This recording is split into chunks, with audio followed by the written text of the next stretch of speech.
October 14, 1963. The Sands Hotel, Las Vegas. 3 teenage girls collapsed during Frank Sinatra's second set.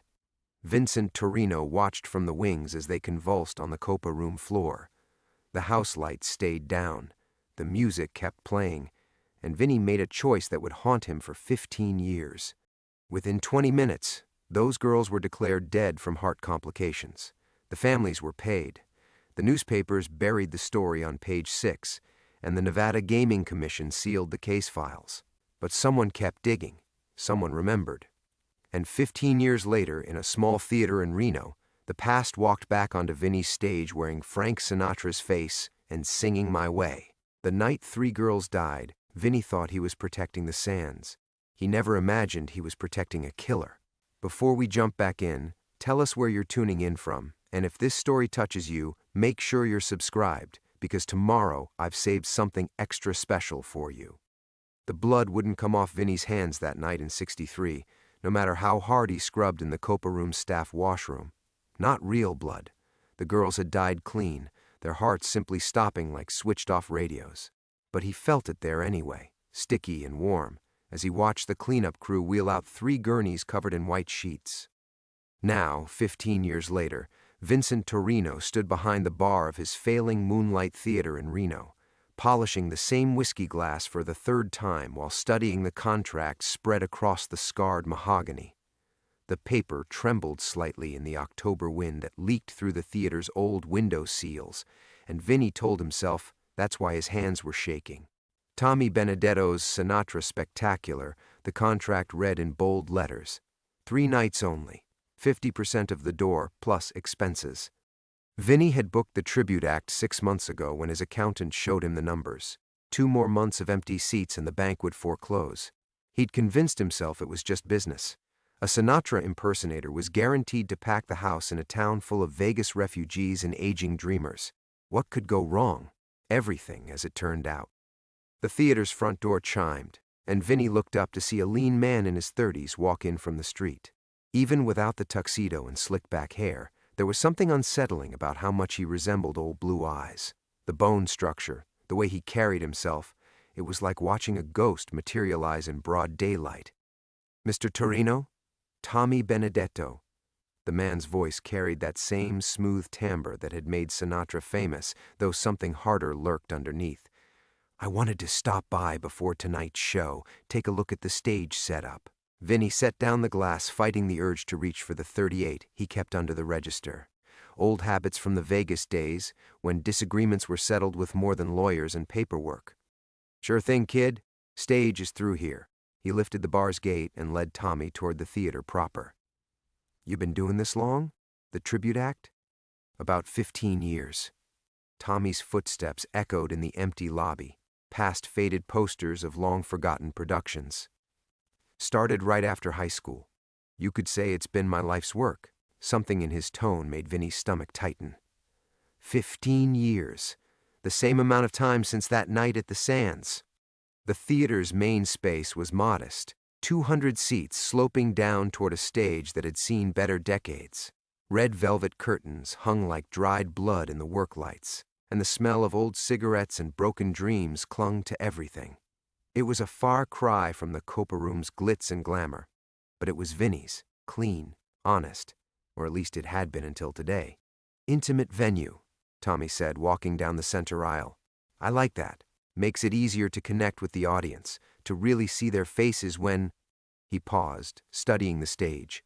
"When the magic happens." Vinny watched him move, noting how Tommy's eyes lingered on the emergency exits, the sight lines from the wings, the distance between the stage and the first row.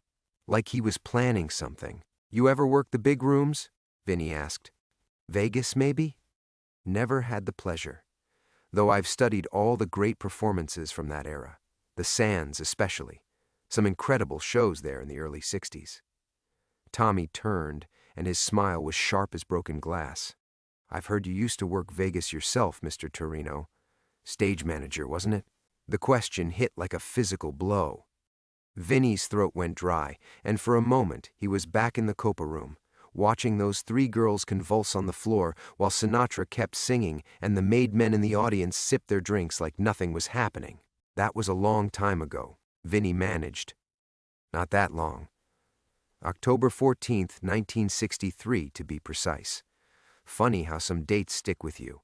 Tommy walked to center stage, spreading his arms wide. Tell me, Mr. Torino, do you believe in justice? The kind that takes time to ripen like a good wine? The theater suddenly felt 10 degrees colder. Vinny's hand moved instinctively toward his hip, where the gun waited. I believe in minding my own business and honoring my contracts, he said carefully. Show starts at 8. You need anything else? Tommy's smile widened, and for just a moment, Vinny could swear he saw Frank Sinatra's ghost looking back at him. Just a good crowd tonight, Tommy said. The bigger the better. After all, some performances are worth waiting 15 years to give. The theater door slammed shut behind Tommy Benedetto with a finality that made Vinny's teeth ache. He stood frozen in the aisle for a long moment, listening to the silence settle around him like dust on a coffin lid. The work lights cast harsh shadows across the empty seats, and suddenly every corner seemed to hide watching eyes. 15 years to give a performance. The words echoed in Vinny's head as he made his way back to the bar, his legs unsteady beneath him. He poured 3 fingers of bourbon, the good stuff he kept hidden behind the cheap whiskey, and downed it in one burning gulp. It didn't help. Nothing ever did when the memories came flooding back. The brass bell above the front door chimed again, and Vinny's hand jerked toward his gun before he saw who it was. Sarah Martinez stepped inside, shaking raindrops from her dark hair. At 24, she moved with the careful grace of someone who'd learned early that the world could bite without warning. She'd been his box office manager for 2 years now, ever since she'd shown up looking for work with bruises on her wrists and terror in her eyes. You look like you've seen a ghost, she said, hanging her jacket on the coat rack by the door. Was that our headliner I passed on the street? He's got the Sinatra thing down cold. Too cold, Vinny thought, but he just nodded. Sarah didn't know about Vegas, about the Copa room, about the 3 girls who died while Sinatra's voice soared over their cooling bodies. Nobody in Reno knew. That was the whole point of running. Yeah, that was him, Tommy something. Vinny busied himself arranging bottles behind the bar, anything to keep his hands occupied. How'd the ticket sales look today? Sarah's face brightened, the first genuine smile he'd seen from her in weeks. Sold out. Standing room only. Haven't seen anything like it since you opened this place. She pulled the cash box from under the register, counting bills with practiced efficiency. Whatever you're paying this guy, it's worth it. People are driving up from Vegas just to see him. From Vegas. Of course they were. The city had long tentacles and they reached everywhere eventually. That's good, Vinny said, though his voice sounded hollow even to his own ears. Real good. Sarah paused in her counting, studying his face with those dark eyes that saw too much. You sure you're okay? You look like you need to sit down. Before he could answer, the back door opened, and Eddie Kowalski shuffled in, bringing the smell of cigarettes and machine oil with him. Eddie had been the theater's maintenance man since before Vinny bought the place, a wiry 70-year-old who knew every pipe, wire, and loose floorboard in the building. He'd also been a sound engineer in Vegas during the golden years, though he never talked about why he'd left. Evening, boss. Sarah. Eddie nodded to them both, then fixed Vinny with a look that was pure concentration. Got the sound system checked. Everything's working smooth as silk. But I gotta ask, you sure about tonight's show? What do you mean? Eddie glanced at Sarah, then back to Vinny. Been in this business a long time. Seen a lot of performers, tribute acts, the whole 9 yards. This Benedetto kid, he shook his head. Something feels off. The way he was asking about the electrical systems, the ventilation, stuff a singer's got no business caring about. Vinny's blood turned to ice water. What kind of questions? Wanted to know about the air circulation patterns, how long it takes fresh air to cycle through the house. Asked if we had any history of audience members getting sick during shows. Eddie's weathered face creased with worry. Told him no, of course, but it's a hell of a thing for a performer to wonder about. Sarah looked between them, her expression shifting from puzzled to concerned. What are you two talking about? Why would he care about ventilation? Because 15 years ago, 3 teenage girls died in a theater while Frank Sinatra sang, and nobody ever figured out why. Because some secrets had a way of crawling out of their graves when you least expected it. because justice, according to Tommy Benedetto, was like wine. It got more potent with age. Probably nothing, Vinny lied, pouring himself another bourbon. Some performers are just particular about the technical details. But as he said it, he was remembering the way Tommy had studied the sight lines, the emergency exits, the distance from stage to audience. Like a man planning something that required precision timing and multiple escape routes. Outside, the October wind picked up, rattling the old windows and sending a chill through the theater that had nothing to do with the weather. In 3 hours, the Moonlight would be packed with 200 people expecting an evening of nostalgic entertainment. Instead, Vinny had the sinking feeling they were all walking into something much darker. He thought about canceling the show, claiming technical difficulties or food poisoning. But the contract was ironclad, and besides, running was what had gotten him into this mess in the first place. The phone's shrill ring cut through the theater's tense silence like a blade. All three of them froze, Vinny with his bourbon halfway to his lips, Sarah clutching the night's receipts, Eddie still standing by the back door with grease under his fingernails and worry etched in the lines of his face. Vinny stared at the black rotary phone behind the bar as it rang a second time, then a third. In 15 years of running the Moonlight, he'd learned to read the meaning in a phone's ring. Bill collectors called during business hours with sharp, impatient jabs at the buttons. Booking agents called with the lazy confidence of people who knew you needed them more than they needed you. But this ring, this had the weight of inevitability behind it. "You going to answer that?"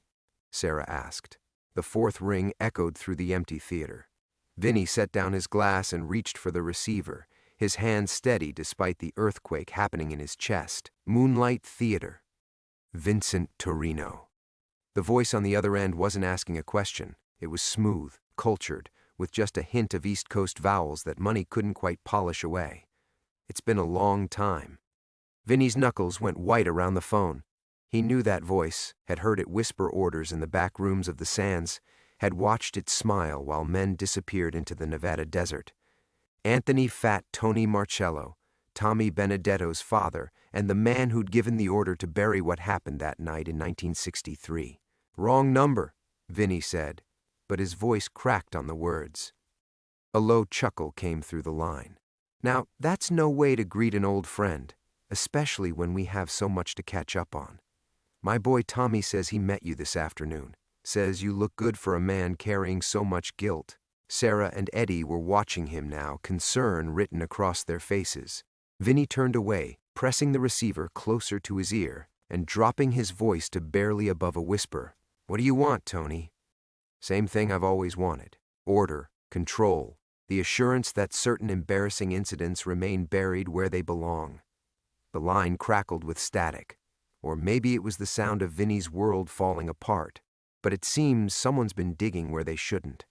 Someone's been asking questions about that night at the Copa Room. Vinny's free hand found the edge of the bar and gripped it like a lifeline. "I don't know what you're talking about." "Course you don't. Just like you didn't know those 3 little girls who dropped dead while Frankie was singing The Way You Look Tonight. Funny thing about the past, Vinny, it's got a way of refusing to stay dead, especially when there are still witnesses walking around." The words hit him like a physical blow. Through the theater's front windows, he could see people starting to gather on the street outside, early arrivals for the show. Families, couples, teenagers who looked exactly like the girls who died 15 years ago. "Listen to me very carefully," Fat Tony continued, his voice dropping to that deadly whisper Vinny remembered from the bad old days. "Tonight's show is going to go exactly as planned. My boy's been preparing for this moment his entire life, and nothing and nobody is going to interfere with that. Are we clear? You can't. There are innocent people here. Kids." "Were there kids in the Copa Room that night? Didn't stop you from keeping your mouth shut then." The line went quiet for a moment, and Vinny could hear his own heartbeat pounding in his ears. "You made a choice 15 years ago, Vinny. You chose to live with blood on your hands rather than die with a clean conscience. Tonight, you get to live with the consequences." The line went dead. Vinny stood frozen with the receiver in his hand, listening to the dial tone while his past crashed down around him like a demolished building.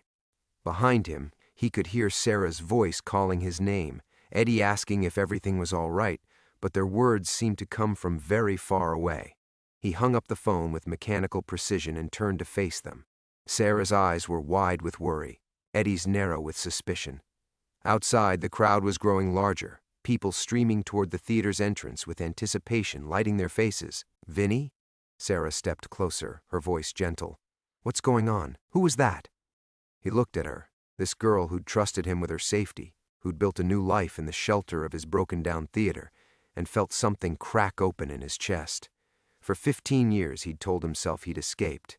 That Reno was far enough, small enough, clean enough to wash the blood from his hands. But the past had found him anyway, wearing Frank Sinatra's face and carrying his father's sins. The theater door chimed as the first customers of the evening pushed inside, chattering excitedly about the show. In 2 hours, Tommy Benedetto would take the stage. And if Fat Tony was right, history was about to repeat itself. Only this time, Vinny wouldn't be able to run. "Just a business call," Vinny said, but the words came out strangled, unconvincing even to his own ears. He watched Sarah's face shift from concern to something deeper, the kind of wariness that came from surviving too many lies from too many men who claimed to care about her safety. Eddie stepped forward, his work boots creaking on the old floorboards. "Boss, that didn't sound like any business call I ever heard. You look like you're about to throw up." The first wave of customers had pushed through the front door, bringing with them the October chill and the excited chatter of people anticipating a good show. A middle-aged couple argued quietly about their seat assignments. 2 teenage girls giggled over a shared program, their faces bright with the kind of innocent excitement that made Vinny's chest tighten with dread. "I'm fine," he insisted, moving around the bar to straighten programs that didn't need straightening. Adjust rope barriers that were already perfectly aligned. Just pre-show nerves. You know how it is. But Sarah wasn't buying it. She'd learned to read the signs of dangerous men during her years before the moonlight. And now she was watching Vinny with the same careful attention she might give a growling dog.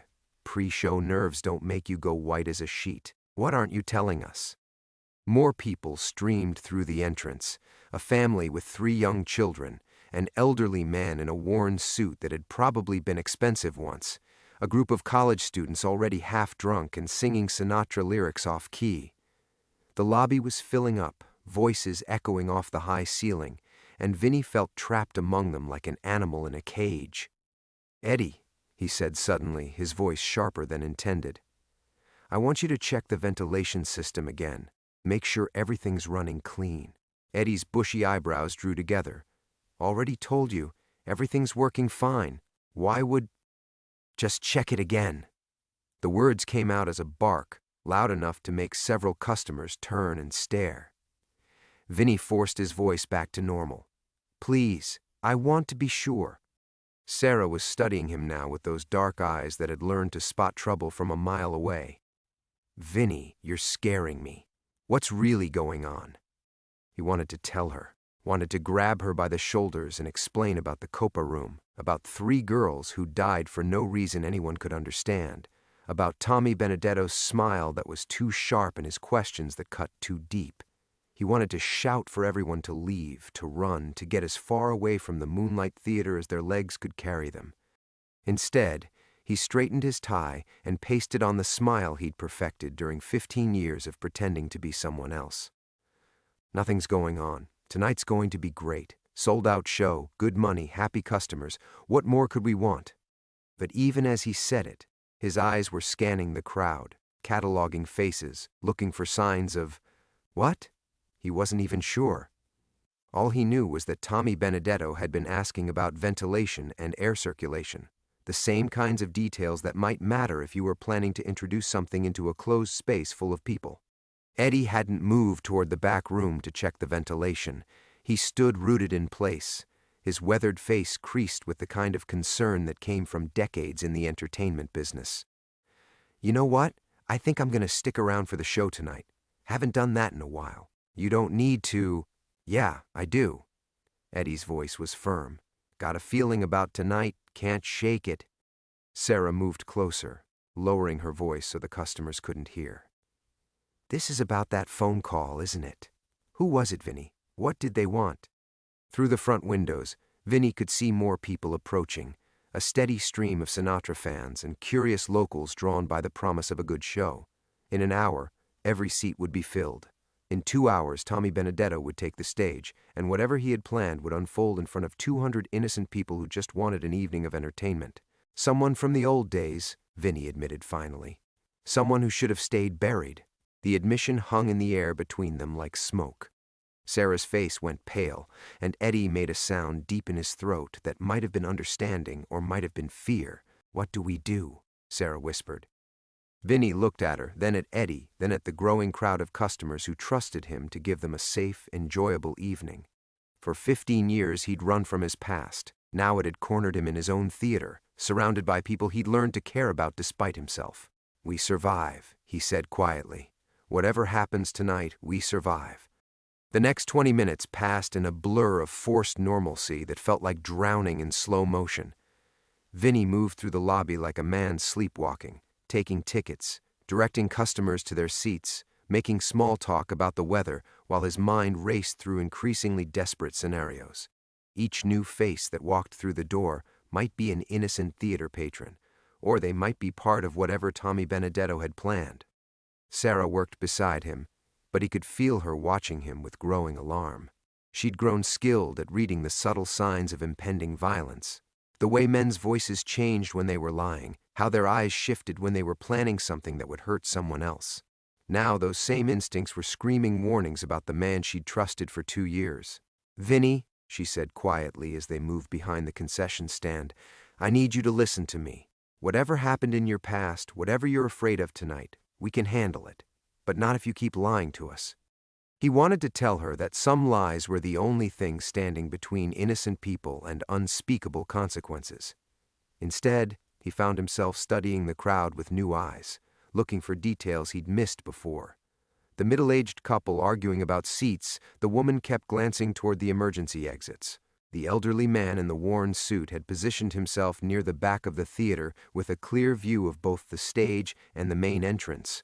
The college students weren't as drunk as they'd seemed. Their movements were too controlled, too aware. "How many of these people do you recognize?" Vinny asked suddenly. Sarah frowned. "What do you mean?" "Most of them are regulars or...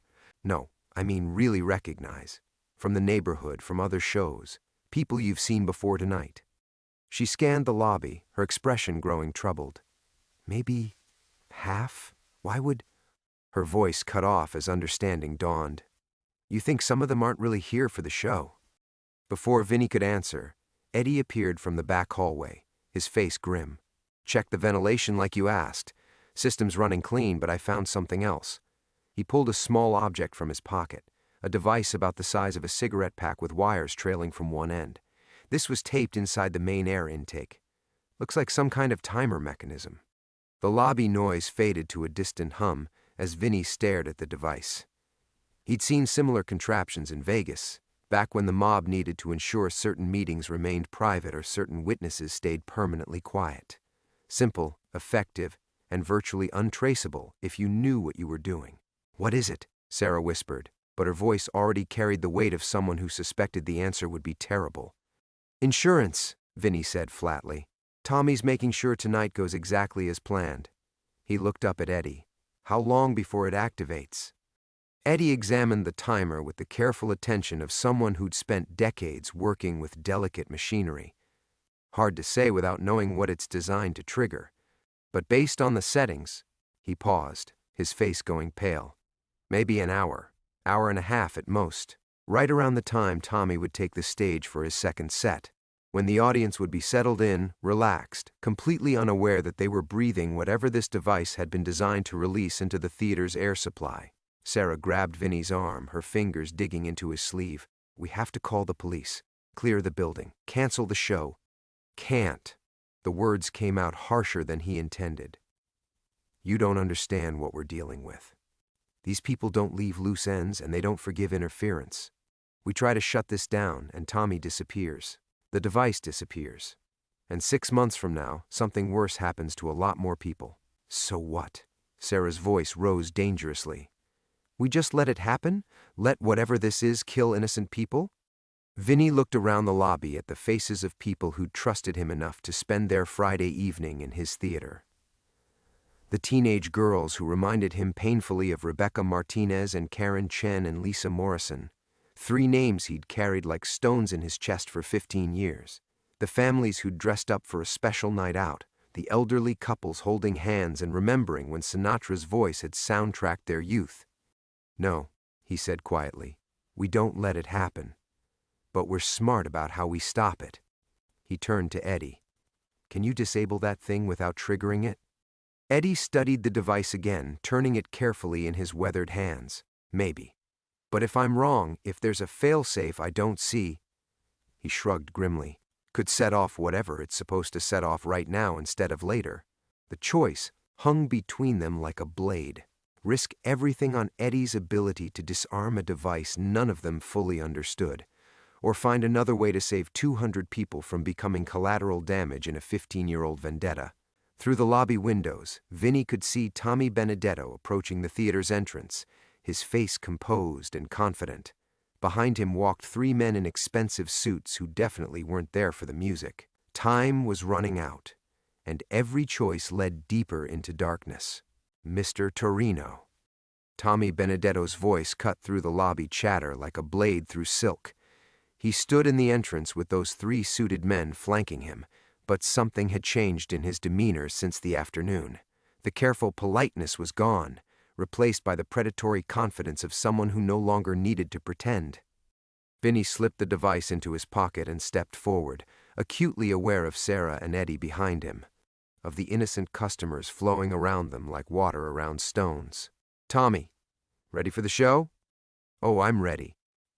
Tommy's smile was his father's smile, sharp enough to cut glass. "Been ready for 15 years, 3 months, and 12 days. That's how long it's been since you helped murder my mother." The words hit Vinny like a physical blow. Behind him, he heard Sarah's sharp intake of breath, felt Eddie go rigid. The lobby seemed to tilt, voices becoming distant echoes as pieces of a puzzle he'd never known existed suddenly snapped into place. "Your mother." The words came out as a whisper. Rebecca Martinez, 17 years old, went to see Frank Sinatra at the Sands with her 2 best friends on October 15, 1963. Tommy stepped closer, his voice conversational, intimate. "You remember Rebecca, don't you, Vinny? Pretty girl, dark hair, had her whole life ahead of her until you decided it was more important to protect Fat Tony's investment than call an ambulance." The lobby spun around Vinny as 15 years of carefully constructed lies crumbled. Rebecca Martinez hadn't been some random teenager. She'd been a real person with a family, with a son who'd grown up knowing his mother was murdered and that the man responsible had walked away clean. "You were just a baby," Vinny managed. "How could you—" "My grandmother raised me, told me everything. How my mother saved up for months to buy that dress, how excited she was to see Sinatra, how she and her friends started convulsing during The Way You Look Tonight, and nobody called for help until it was too late." Tommy's voice never rose above normal conversation level, but each word landed like a hammer blow. "Granny made me promise I'd find the truth someday. Find the men responsible." Sarah moved closer to Vinny's side. "What is he talking about? What happened in Vegas?" Tommy laughed, a sound devoid of any warmth. "Oh, he never told you? Vincent Torino, pillar of the community, never mentioned that he used to work for the mob? That he helped cover up the murder of 3 teenage girls because calling the police would have been bad for business?" "It wasn't murder," Vinny said desperately. "It was an accident. Some kind of poison gas leak or—" "Bullshit." The profanity cracked like a whip. "You know what killed them, Vinny. The same thing that's going to kill everyone in this theater tonight, unless you finally tell the truth." The device in Vinny's pocket seemed to burn against his leg. Around them, customers continued their cheerful conversations, completely unaware that they were standing in the middle of a 15-year-old reckoning. "Those girls didn't die from a gas leak," Tommy continued. "They died because Fat Tony was field testing a new kind of assassination tool, something that could clear a room without leaving obvious traces. My mother and her friends were just practice targets." The final piece clicked into place with sickening clarity. The mysterious collapses, the order to keep quiet, the way Fat Tony had seemed more concerned with studying the aftermath than covering it up. It hadn't been an accident at all. It had been an experiment, and those 3 girls had been laboratory rats. "And tonight," Tommy said, his voice dropping to barely above a whisper, "you get to watch it happen again. Only this time, instead of 3 teenagers, it'll be 200 people. Men, women, children. All dying because Vincent Torino still can't find the courage to do the right thing." Sarah grabbed Vinny's arm. "He's insane. We call the police right now." But Tommy shook his head with mock sadness. "The device is already active. My father's people are positioned throughout the building. You try to evacuate, try to call for help, and we trigger it immediately instead of waiting for showtime. Either way, these people die. The only question is whether you want to watch them suffer." The casual cruelty of it, the mathematical precision with which Tommy had planned this moment, took Vinny's breath away. This wasn't just revenge. It was a systematic dismantling of everything he'd tried to build, everyone he'd learned to care about. "What do you want?" Vinny asked, though he already knew the answer would destroy him. Tommy's smile widened, revealing teeth as white and sharp as his father's. "I want you to confess. Right here, right now, in front of everyone.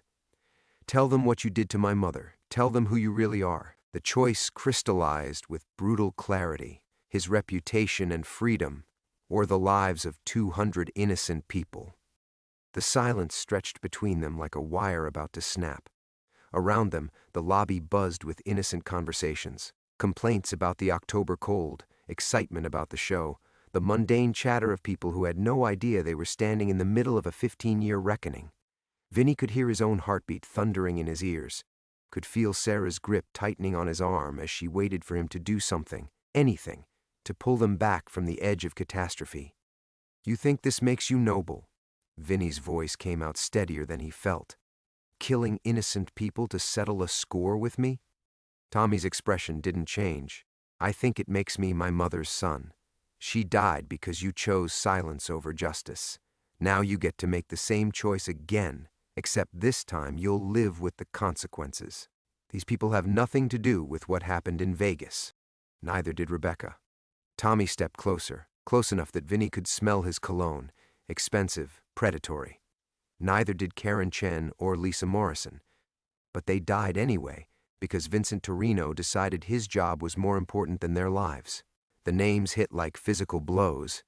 Vinny hadn't heard them spoken aloud in 15 years, had buried them so deep that sometimes he could almost pretend they'd never existed. But here they were, resurrected in the mouth of a dead girl's son, sharp as broken glass. Sarah was looking between them with growing horror. "Vinny, whatever he's talking about, we can fix this. We can—" "No," Tommy interrupted, his voice gentle now, almost kind. "You can't fix this, sweetheart. Your boss isn't the man you think he is.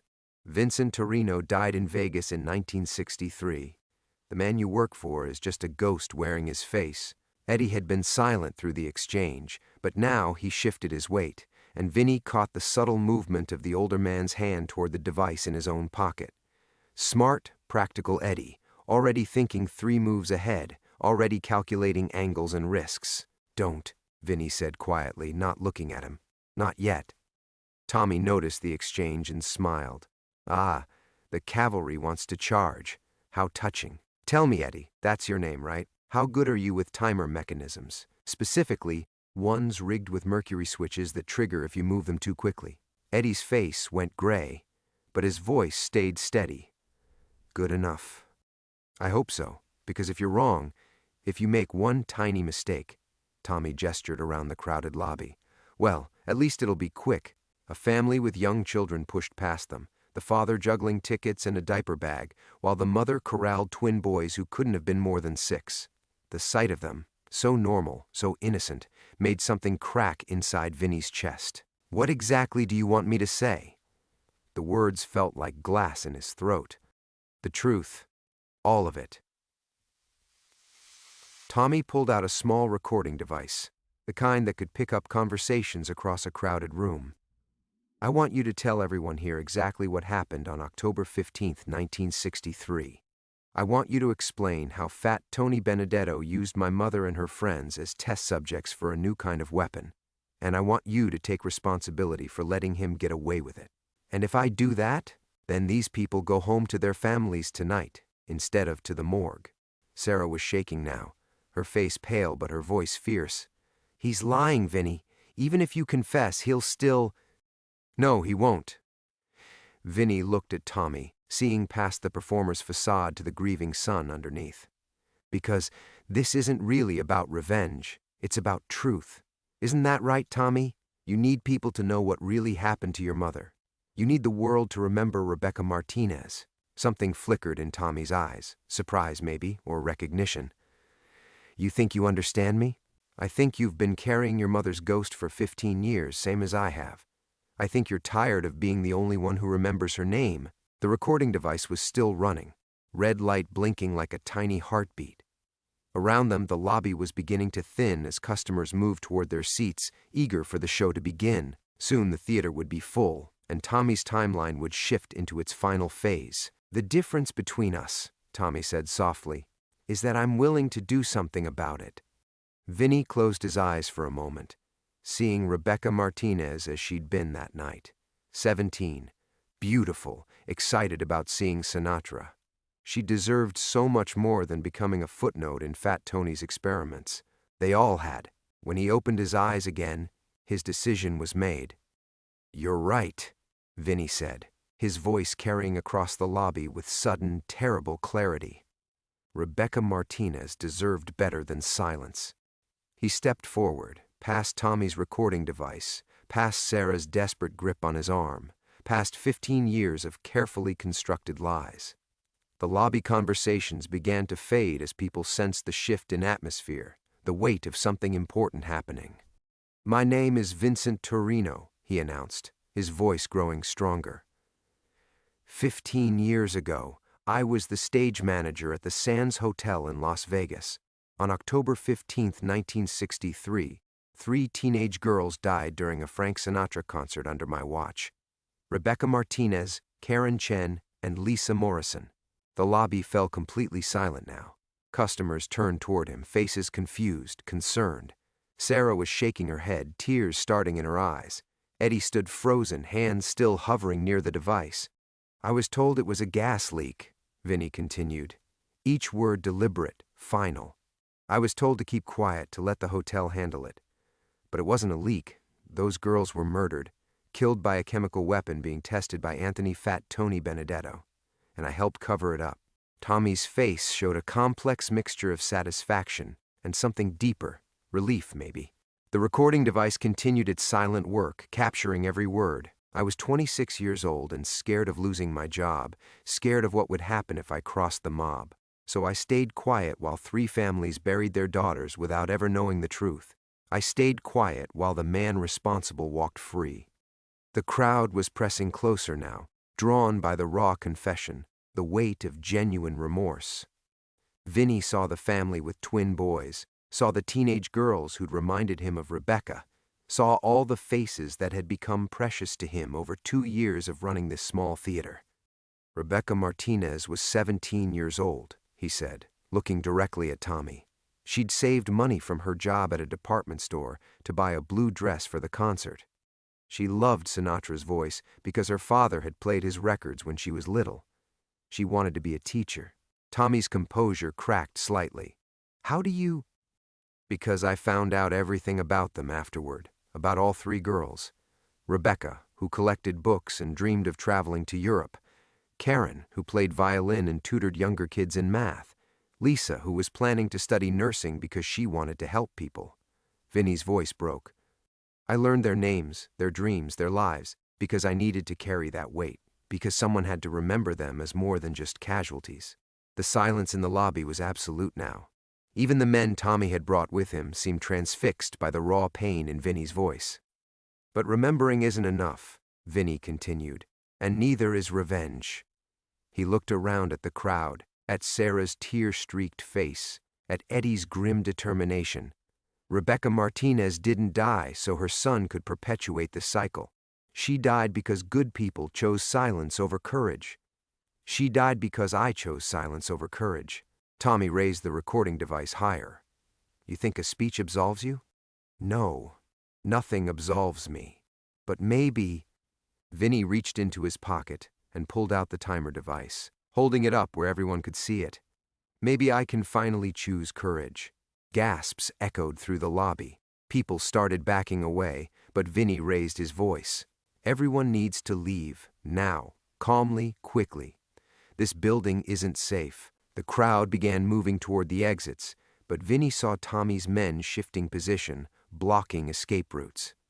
Tommy himself was shaking his head. Too late for evacuation, Vinny. My people are in position. You try to clear the building and we trigger it remotely. Then I guess we do this the hard way. Vinny looked at Eddie.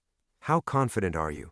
Eddie stepped forward, extending his hand for the device. Confident enough. But it was Sarah who moved first, snatching the timer from Vinny's hand before either man could react. You two have done enough damage for one night. Sarah, don't.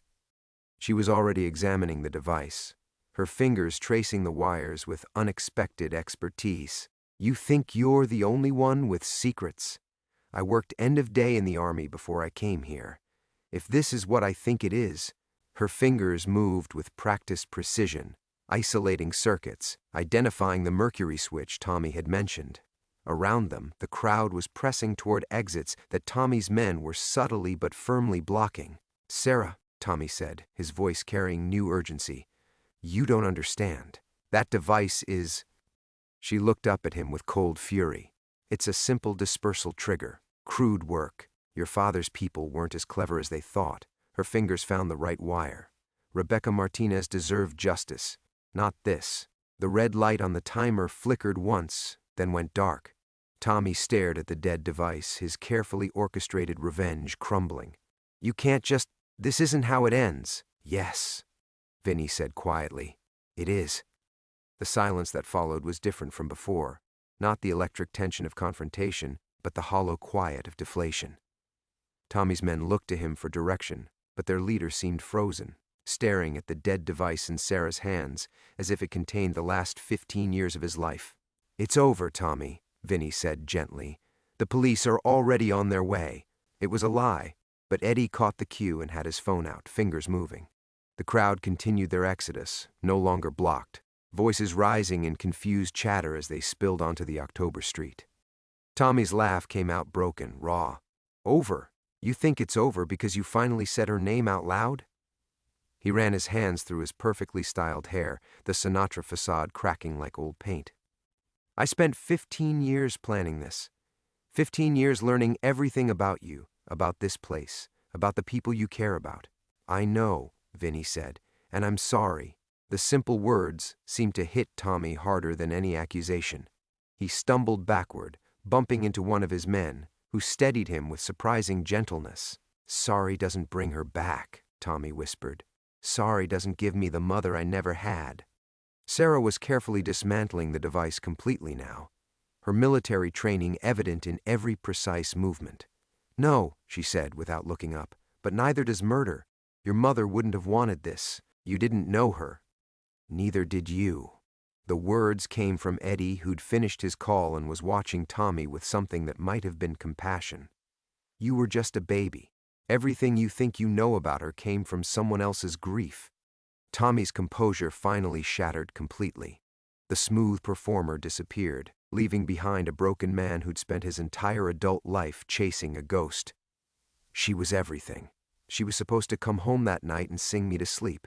Instead, I got a phone call and a funeral I was too young to understand. Vinny stepped closer, ignoring the way Tommy's men tensed.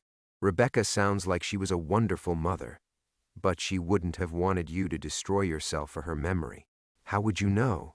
Because I've been carrying her ghost for 15 years too, and Karen's and Lisa's. They visit me every night, asking why I didn't speak up sooner, but they've never once asked me to hurt innocent people in their names. The lobby was nearly empty now, just the core group and a few stragglers who seemed unable to look away from the human wreckage playing out before them. In the distance, sirens wailed. Eddie's call had been real after all. Tommy heard them too. He straightened, some semblance of dignity returning to his posture. I suppose you'll testify? About Vegas, about what Fat Tony did? Yes, Vinny said without hesitation. I should have done it 15 years ago. It won't be enough. The statute of limitations, Lack of evidence. Jurisdictional issues. Maybe. But their names will be in the record. Rebecca Martinez, Karen Chen, Lisa Morrison. People will know they existed, know they mattered. Something shifted in Tommy's expression, a fraction of the rage bleeding away. Granny always said that was the worst part, that everyone forgot her like she'd never been born. The sirens were closer now, red and blue lights painting the lobby windows. Tommy's men were getting nervous, shifting toward the back exit, but their leader made no move to run. "I used to practice her favorite songs," Tommy said quietly.